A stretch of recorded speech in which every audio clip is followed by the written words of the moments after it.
Hello everyone, this is your daily dose of how to pass all coding interviews. First of all, you will need to do some search for a job and then submit a resume, which will then get printed and selected by professional HRs using a cooling fan or cooling fans.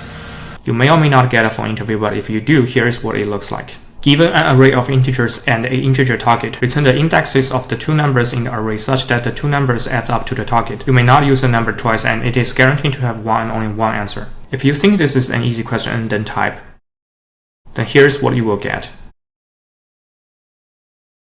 At this stage, what matters most is not to solve the question, but to show people how good you are during the 45 minutes interview. Time of the interview may vary. Something like using a data structure that implements an associative array abstract data type uses a function to compute an index into array of buckets or slots from which the desired values can be found, also known as hash table, will be a good way of showing your skill. This basically calculates the counterpart of the number you met and put it into a place where you can find later in amortized constant time when you actually see it. Of course, some follow-ups like how to design or choose a perfect hash function for this question, how to deal with different statistics of key distributions, efficient way to resolve collisions, trade-off in different ways of dynamically reciting your hash table, as well as performance analysis that can help you earn more points during interview. Result of the interview may vary. If you get selected and then moving forward to your first on-site interview, congratulations. Your first on-site interview will be usually a coding interview.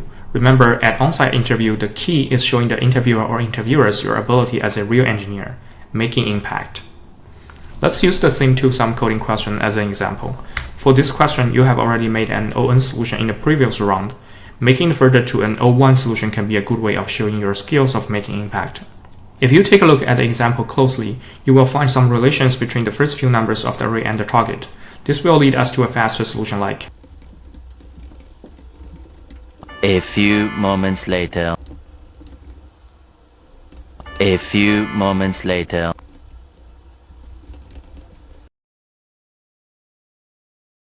Beating 100% of the competitors can be a good way of showing why you will be a good fit for the company you're interviewing at. On your second interview, which you will get anyway whether you fail the first one or not, usually your system design ability will be tested. Test content may vary. The key in this round is to show the width and depth of your knowledge as an engineer. Remember, nobody cares whether you can really design a system or not, since it will be designed by the engineers with higher levels anyway. So how do you succeed in this round? Let's keep using the two-sum questions as an example. Basically, the interviewer or interviewers will ask you some questions like, what if the size of the array is so big that we need to store it in several computers? How do you solve the question? Remember, always ask clarified questions, such as, how big is our current computer? What kind of database are we using to store those numbers? How do you deal with numbers that are too large to be stored in too long? What is the algorithm behind the thing to balance the storage used to our large numbers and small numbers? What kind of interface will I get to access to this array? Why do we choose to use HTTPS protocol instead of remote procedural calls? What's the max timeout and max retry times of the APIs I'm getting? What's the code or information I will need to use to be recognized from other malicious requests while accessing the database? What's the verification mechanism for the data transferring in a noisy situation? How do we do backups on such large amount of data? Please list the details on both slaves and masters. How do we deal with 3 earthquakes happening at the same time in California, Japan, and Mexico? Once you have clarified all your questions, you can proceed to your next stage of the interview, which is reminding them it's time for next interview. At the end of the day, you will be escorted to the outside of the building you interviewed today. This is also an important section. Remember, the key is to grab as much snacks, drinks, and souvenirs as you can, showing you are the type of person that will grasp all kinds of opportunities. That's the end of this video. I hope you learned something new. Thank you.